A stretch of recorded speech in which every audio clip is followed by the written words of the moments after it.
மோடி அவர்கள் கோவை மாநகருக்கு வருகை புரிந்திருந்தார்கள். அந்த மேடையிலே அவரிடத்திலே சொன்னேன், இந்த பொறுப்பை தந்திருக்கிறீர்கள், மிக்க நன்றி என்று சொன்னேன். எந்த தலைவராக இருந்தாலும் ஒரு புன்முறுவலோடு நன்றியை ஏற்றுக்கொண்டுதான் இருப்பார். பெரிய பர்ஃபார்மராக நீ இந்த பதவியில விளங்க வேண்டும் என்று சொன்னார்கள். நீ சாதித்து காட்ட வேண்டும் என்று சொன்னார்கள். நான் உன்னிடத்திலே நன்றியை எதிர்பார்க்கவில்லை, ஆனால் உன்னை சாதிக்க போகின்றாய் என்கின்ற உயர்ந்த சிந்தனையோடு இதை தந்திருக்கிறேன். அந்த நேரத்தில் அந்த 3 ஆண்டுகளில் 652 கோடியாக இருந்த பணி நிறைவடைந்த அந்த நாளில் அவரிடத்திலே அதை தந்தேன். அவர் ஒன்றுமே சொல்லவில்லை. வாங்கினார்கள். எல்லோரையும் சந்தி போன் வருகிறது டெல்லியிலே இருந்து. அந்த போனில நீங்கள் என்ன காயர்போர்டுக்காக மோடி அவர்களிடத்திலே தந்திருக்கிறீர்கள் என்று கேட்டார்கள்.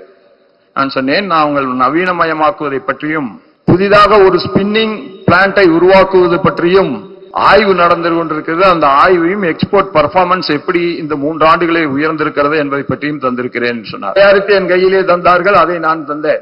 அவர் அதை பார்த்துவிட்டு ஓகே இருக்கிறது, நான் மீண்டும் உங்களை நாளை கூப்பிடுகிறேன் என்று சொல்லிவிட்டு போனை வைத்து 1 ஆண்டு காலத்திற்கு மீண்டும் காயர்போர்டினுடைய சேர்மனாக உங்களுடைய பதவி நீடிக்கப்பட்டிருக்கிறது என்கின்ற வார்த்தையை அவர் சொன்னார். எனக்கே ஆச்சரியம், நானே கேட்கவில்லை.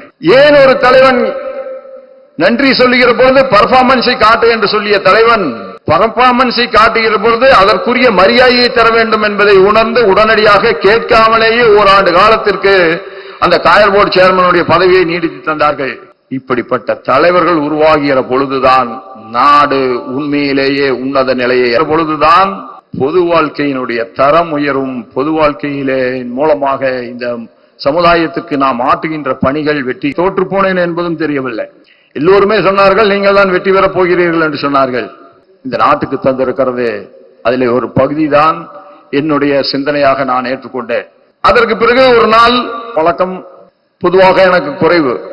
நான் அது பெருமையாக சொல்லவில்லை, அது ஒரு பலவீனம்தான். ஆனால் அன்றைக்கு போனை எடுத்தேன். உடனே மோடி அவர்கள் லைனிலே வந்தார்கள். எனக்கு ஆச்சரியம். அவர் சொன்னார்கள், நான் I want to send you somewhere, இதுதான் சொன்னார். நான் அவர் இடத்துல சொன்னேன், ஜி as you wish. அதுக்கப்புறம் 3 நாட்கள் 4 நாட்கள் ஒன்றும் தொலைக்காட்சியிலே இருந்து தொடர்ச்சியாக போன். அதுல முதலான போன் யார் இடத்துல இருந்து வந்தது என்று சொன்னால் சன் டிவியிலே இருந்து தான் வந்தது. அந்த சன் டிவி தொலைக்காட்சியை சார்ந்தவர்கள் சொன்னார்கள், நீங்கள் ஜார்க்கண்ட் மாநிலத்தினுடைய ஆளுநராக பொறுப்பேற்க வேண்டும், நடந்தே தீரும், அதுதான் கடவுளினுடைய சித்தம், அதைத்தான் நான் இங்கே கோடிட்டு காட்ட விரும்புகிறேன். பல நேரங்களில் நாம் உழைக்கிறோம், வெற்றி கிடைக்கவே இல்லை. சில நேரங்களில் நாம் ஜார்க்கண்டிலே இருந்து தெலுங்கானாவுக்கும் பாண்டிச்சேரிக்கும் ஒரே நேரத்தில் 3 மாநிலங்களுக்கு ஆளுநராக பொறுப்பேற்றுக் கொள்கின்ற வாய்ப்பை தந்தார்கள். அதில் ஏறத்தாழ ஒரு ஜார்க்கண்டிலே ஒரு 18 மாதங்கள், 3 மாநிலங்களுக்கும் பொறுப்பாளராக ஒரு 4 மாதங்கள், பிறகு இந்திய தேசத்தினுடைய மிக முக்கியமான மாநிலமான மகாராஷ்டிரத்திற்கு ஆளுநர் பொறுப்பு. இதெல்லாம் எதை காட்டுகிறது என்று சொன்னால், முயற்சிகள் நம்முடையவை, முடிவு இறைவனுடையது என்பதைத்தான் காட்டுவதாக நான் கருதுகிறேன். அப்படி இந்த தேசத்தினுடைய துணை குடியரசுத் தலைவராக பொறுப்பேற்றுக் கொண்ட பின்பு ஒவ்வொரு இலாக்காவாக மந்திரிமார்கள் டார்கெட்டை வகுத்திருக்கிறார்கள் என்று சொன்னார்கள். அப்படி சொன்னது போது நான் ரயில்வே மந்திரி அவர்களை சந்தித்தேன். அவர்களிடத்தில் 2 வேண்டுகோளை வைத்தேன். ஒன்று, எர்ணாகுளத்திலே இருந்து பெங்களூருக்கு வந்தே பாரத் ட்ரெயின், அது இந்த 4 டெக்ஸ்டைல் சென்டர்களிலுமே நிற்க வேண்டும் என்கின்ற வேண்டுகோளோடு வைத்தேன்.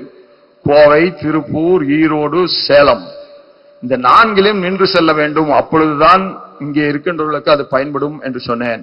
விரைவிலேயே அது வர இருக்கிறது என்பதை நான் பெருமையோடு உங்களிடத்திலே குறிப்பிட முடியும். தொழிலாளருடைய எண்ணிக்கையை கூட்டலாம், குறைக்கலாமே தவிர மாடர்னைசேஷன் மூலமாக தொழிலாளர்களே இல்லாத ஒரு தொழில் வளர்ச்சி என்பது சாத்தியம் என்று நான் கருதவில்லை. அந்த ஜார்க்கண்டிலே இருந்து வருகின்ற தொழிலாளர்களுடைய நிலையை நாம் மனதிலே கொள்ள வேண்டும்.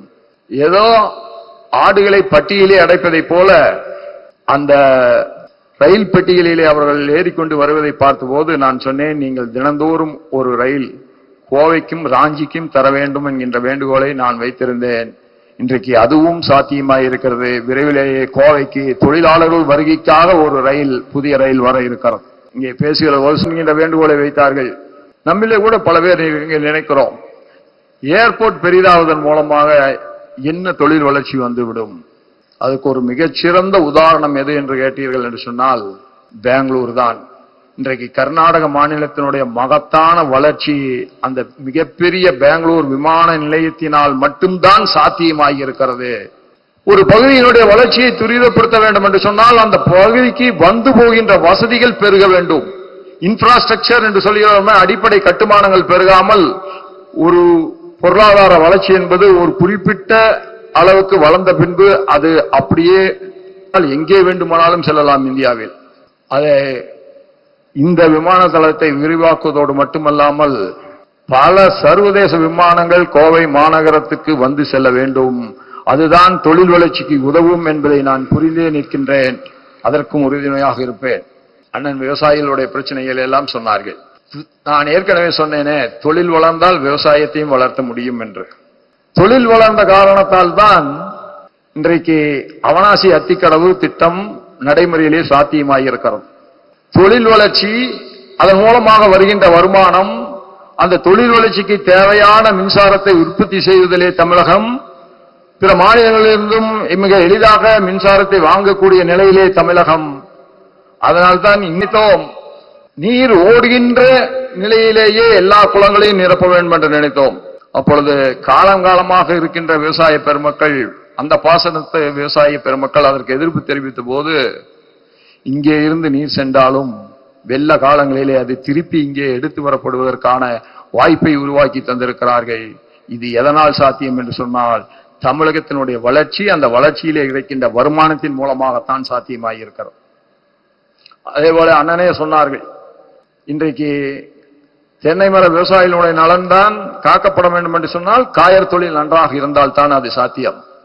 நான் பொறுப்பேற்றுக் கொள்கிற பொழுது 50 பைசாக்கு விட்டுக்கொண்ட 10 பைசா 20 பைசாக்கு விட்டுக் கொண்டிருந்த அந்த தேங்காய் மட்டை நான் அந்த பதவியை நிறைவு செய்கிற பொழுது அரசாங்கம் பாராளுமன்ற உறுப்பினராக நான் இருக்கிறேன்.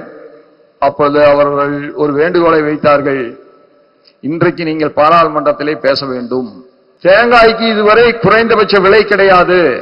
நீங்கள் இன்றைக்கு பேசுவதன் மூலமாக ஒரு கிலோவிற்கு குறைந்தபட்ச விலையை நிர்ணயிக்க வேண்டும் என்று சொன்னார்கள். நான் நினைக்கிறேன் அன்றைக்கு 39 ரூபாய் 50 பைசாவோ என்று நினைக்கிறேன். அது குறைந்தபட்ச விலையாக நிர்ணயிக்கப்பட்டது. அதன் பிறகு இன்றைக்கு அது ஏறத்தாழ 100 ரூபாயை நெருங்கிக் கொண்டிருக்கிறது என்று கருதுகிறேன். நாம் எடுக்கின்ற முயற்சிகள் அனைத்தும் வெற்றி பெறும். அதற்கு நமக்கு தேவை பொறுமையும் தொடர்ந்து நாம் அணுகுகின்ற அந்த அணுகுமுறையும் தான் தேவை. அது நிறையவே நம்முடைய கொங்கு மண்டலத்தில் இருக்கிறது. அதனால் கொங்கு மண்டலத்தினுடைய வளர்ச்சி நிச்சயமானது, மகத்தானதாக இருக்கும். விக்சித் பாரத் என்று சொல்லுகிற பொழுது அதில் மிகப்பெரிய பங்கு நம்முடைய தமிழகத்திற்கும் கொங்கு மண்டலத்திற்கும் நிச்சயமாக இருக்கும். அதில் எந்த மாற்று கருத்தும் இல்லை.